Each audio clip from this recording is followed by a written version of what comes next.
New Thought Media Network. We are a global broadcast network of positive music, media, and entertainment, inspiring humanity's evolution along the journey of enlightenment and creating a world of love, peace, empowerment, and prosperity for all. New Thought Media Network. Positively inspiring.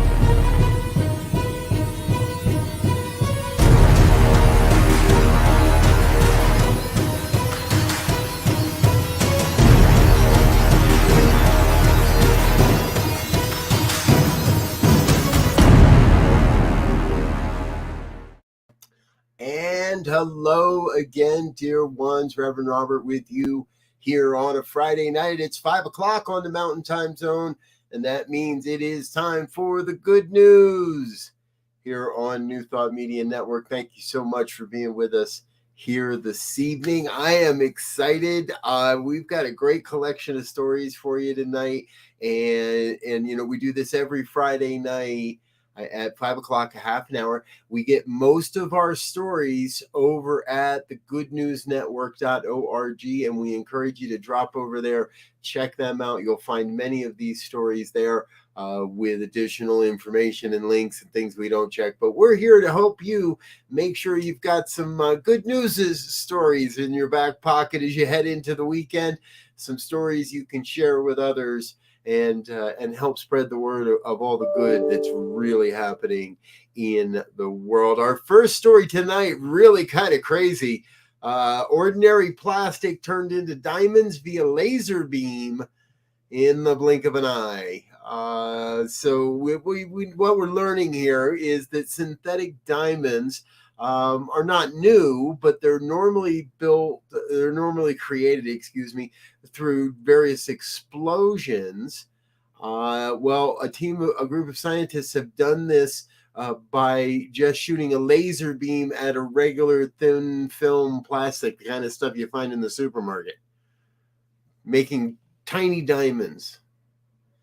Now, interestingly enough, this breakthrough also has implication for planetary science, and the researchers who managed this feat said it sheds light on what's going on inside the ice giant planets Neptune and Uranus. So how do you turn plastic into diamonds? Well, what they did is they took a sheet of PET, or polyethylene terephthalate plastic, that thin stuff, and also in beverage bottles and stuff like that. They heated it up with a laser beam to over 6,000 degrees centigrade, and it becomes a hydrocarbon. Now, the researchers that did this over at the University of Rostock in Germany, Professor Dominic Krauss, said, so far diamonds of this kind have mainly been produced by detonating explosives, but with the help of laser flashes, we'll be manufacturing much more cleanly in the future. The laser itself fired 10 different flashes at the plastic film, and a number of nanodiamonds were formed. They drop into a collective tank. This could be game-changing, folks. Creating industrial diamonds. Now, this isn't the stuff you're going to wear on your fingers or your ears or a necklace, but creating this type this type of industrial diamond could go a long way for future applications in the country, all over the world. Good work, folks, coming out of Germany. You know, also over in Germany, our next story, a regional train operator is running a train that is 100% fueled by hydrogen cells. Now, some may ask, why do we need hydrogen cells when we're already transferring to electric? I think that every aspect that isn't carbon-based is going to help. And Germany is committed to eliminating their diesel-powered trains, and this company is the first to start with that, and 100% hydrogen-powered. The fuel cells are stored on the top of the train itself, and Carmen Schwabel, a spokesperson in Germany, said, we will not buy any more diesel trains in order to do even more to combat climate change. The company that's doing this is a French company called Alstom, and they're reportedly in talks to bring some of these locomotives and the carriages to North America. There's a great video over on the Good News Network. We encourage you to go take a look at that. And we'll leave links to many of these stories in the show notes of today's broadcast. If you get a chance, check those out. Again, give those folks over there all the love and attention they deserve. They do great work in cultivating great news stories, good news stories, things that we can get behind. Our next story is one I find interesting as well. Now, I've never really been a race car guy. And recently I've been introduced to a little bit more of some various sides of the IndyCar world. And what I've always looked at is, man, that's a lot of tires they go through. Well, Bridgestone has invested $100 million into farming a desert-dwelling herb to replace the rubber tree plant for rubber production. Waioli is the name of the plant, and it produces rubber as a form of protection.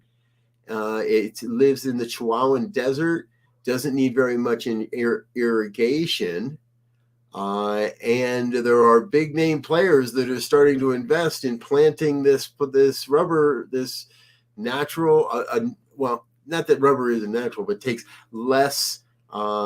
It takes less processing to create rubber. Bridgestone R&D have spent years breeding a line of Waioli, and it produces an exceptional amount of its rubber. It's trying to scale up production as fast as possible, mostly because they say this rubber produces better than traditional rubber in tires. And they've been testing this on the racetrack. Pretty cool stuff. But this is the story I want to follow. I don't think this is necessarily groundbreaking, but when any organization, any company, any traditional way of doing things is considering innovation and looking at new ways to be more ecologically friendly, I think it's a great thing. It's better than just walking away from your problems. And I'll tell you, folks, we have a problem with companies that have walked away from their problems here in the United States. Our final story of this segment, I've been aware of the problem of uncapped wells. Part of the new infrastructure bill includes monies to help cap more than 10,000 abandoned oil and gas wells over 25 or 24 different states. The Department of the Interior has identified these 10,000 high priority wells, mostly on public lands, that were leased to oil and gas drilling companies that took what they wanted and then left everything else. They say this is just a fraction of over 100,000 derelict wells across North America. At the Department of the Interior, we're, quote, working on multiple fronts to clean up these sites as quick as we can by investing in efforts on federal lands and partnering with state and tribes to leave no community behind. It's a step in the right direction, folks. It's a step in the right direction. I live in Colorado. I do not want to imagine how many wells are out there that need this. But what I do know is we're doing the good work to get this happening. And whether it's a federal project or a local project or a state project, we're all responsible to help part of this happen, to be a part of the change we wish to see in the country, in our world, in our lives. And that's what the New Thought Media Network is all about. And we're going to take a break right here for just a quick moment, share a couple of messages with you, let you know of a couple of things that are happening around the network, and allow me to take a sip of water. We'll be right back with more good news here on the New Thought Media Network. Don't go away. Stay tuned. We'll be right back.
And we're back with more of the good news here on the New Thought Media Network. So grateful that you're with us here tonight, folks. Where are those that are watching on a replay at a later time? Thank you for watching along as we go. Feel free to share your comments in the comment box. Let us know how we're doing. And let us know if you have a good news story that you might want to share with us. We've got an email address, goodnews@ntmedia.org. Let us know of the good news stories you found, and we may just cover them here on our broadcast. All right, next up, researchers in Germany have found that a 1-hour walk in nature reduces stress-related brain activities. This sounds like it comes from we've known this for a long time now, folks. But basically now we have some quantifiable evidence. The amygdala in the brain is involved in stress processing. It's shown to be less activated in people who live in rural areas compared to those who live in cities. I think we would always know that. That was pretty obvious as well. But what they're saying is no study has actually gone and made sure that this is true.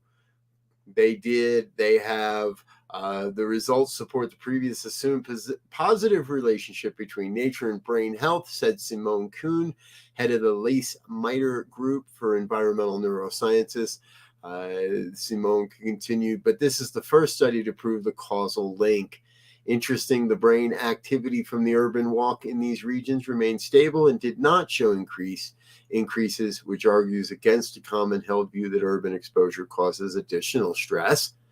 But it does show that nature relieves those stress mechanisms. All right. Yep. Get out and take a walk, folks. Get out and take a walk. Have a good time. You'll feel better. And hey, you never know what you'll find. Now, this next story is about a lucky couple in Britain, Ellerby, Northshire, actually. They didn't have to go far out of a way. They didn't go on a walk to find something fun. They found this thanks to kitchen renovation. What they unearthed was a tin full of coins, many of them dating back, and here's the important part, dating back about 292 years. That number is pretty important. Because anything dating back more than 300 years is considered treasure and considered property of England and the crown, and therefore has to be turned in. These coins are actually going to be able to be auctioned off, as most of them are younger than that 292 years. Auctioneers expect to fetch just under £250,000 for these. interesting. We want to send our love to the royals and their family and everyone in Britain and everyone across the world that's been touched by the life of Queen Elizabeth II and her passing. We send peace and blessings in that way. And it's good to know that even while this story happened last week, and I'd seen this story before we knew of the Queen's passing, it felt appropriate to give these folks a good kudos for being lucky. They found this, and it just so happened they were within the 300-year time span that they'll get to keep the coins. So, but again, our prayers and our heart and all that we are, all that we have, are with the royal family during their time of grief at this. Hey, people come, people go. We all have our time. However, sometimes maybe technology will keep that from happening. Our next story, I want to introduce you to David. This is, pretty interesting. Now, I'm not a big Apple guy, and most people know that. But he got a brand new Apple smartwatch, and it told him that that his heart was beating very slow, and it actually stopped 138 times over a 48-hour period. He thought it was a glitch, wasn't too sure, but then his wife, Sarah, convinced him to get in to see a cardiologist. That happened at Norfolk and Norwich University Hospital. They released him. He was stable at that point, but then when they started looking at the data, called him back right away as he had a third-degree heart blockage. And could have experienced sudden cardiac death at any time. He went under life-saving surgery and was fitted with a pacemaker. His wife says for sure the Apple Watch saved his life. His heart had stopped 138 times in 10-second intervals over a 48-hour period, mostly while he was asleep. That is pretty scary. David says, Sarah really looked after me. She keeps saying how proud of herself she is, and she should be. She saved my life. David, we are happy that Sarah is so proud and was able to save your life. That's important work as well.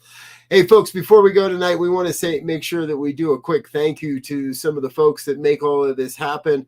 We're going to take another quick break and say thank you to our organizational sponsors and viewers like you that make all this happen. But don't go away. We're coming back with more good news in just a moment. Stay tuned.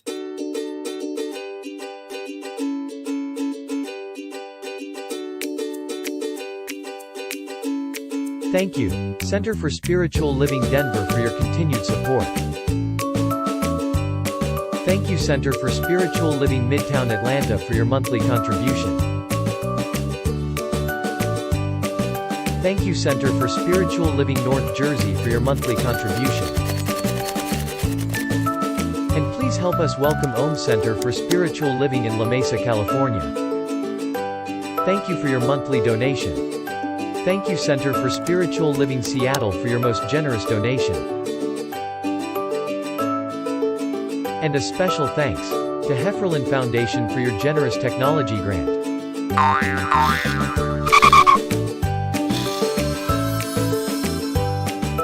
And Suze Ajit, thank you for your very generous donation. And a super special thank you to Dr. Tracy Brown, RSCP. Thanks for being a super donor. And a big shout out to all our committed donors.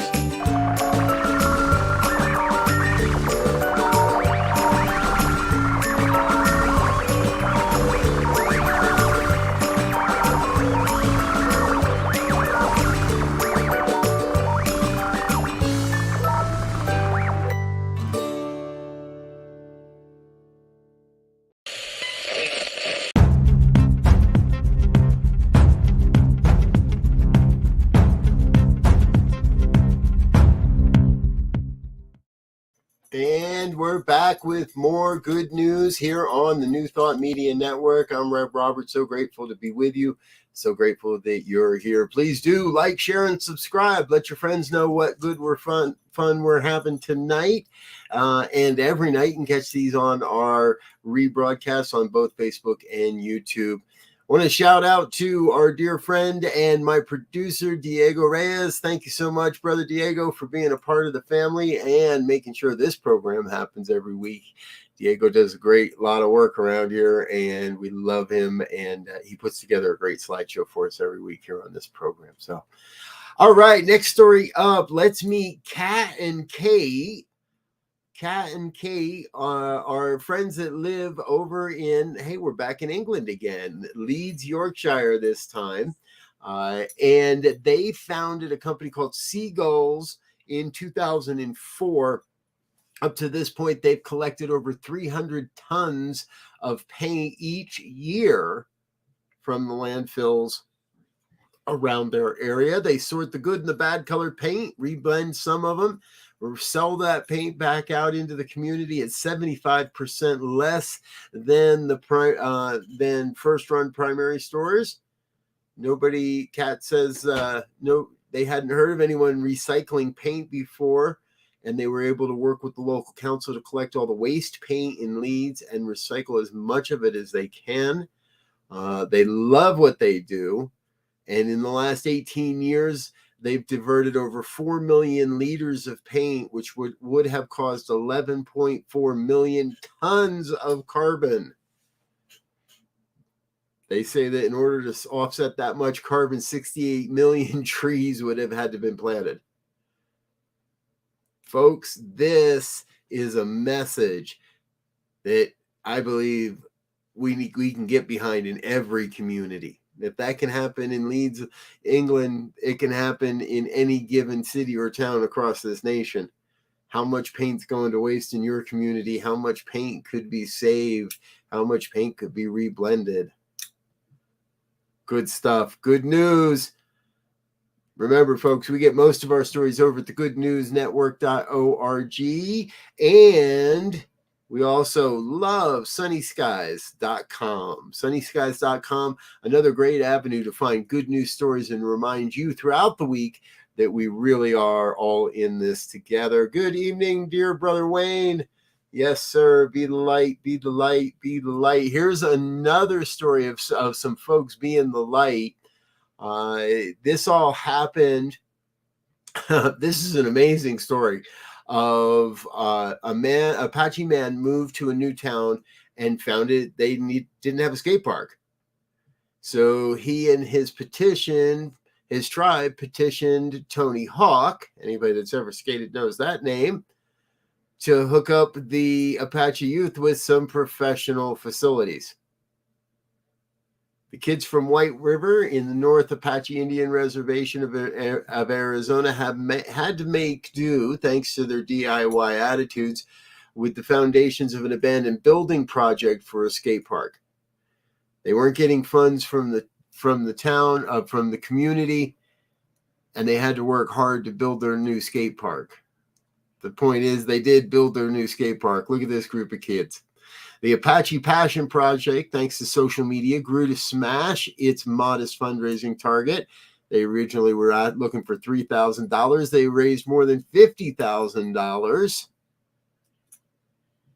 And they were able to get Tony Hawk involved in the project. Sounds like a great win-win-win for everybody. Congratulations, folks. We're happy to hear this happening on Apache land in Arizona. There's great video.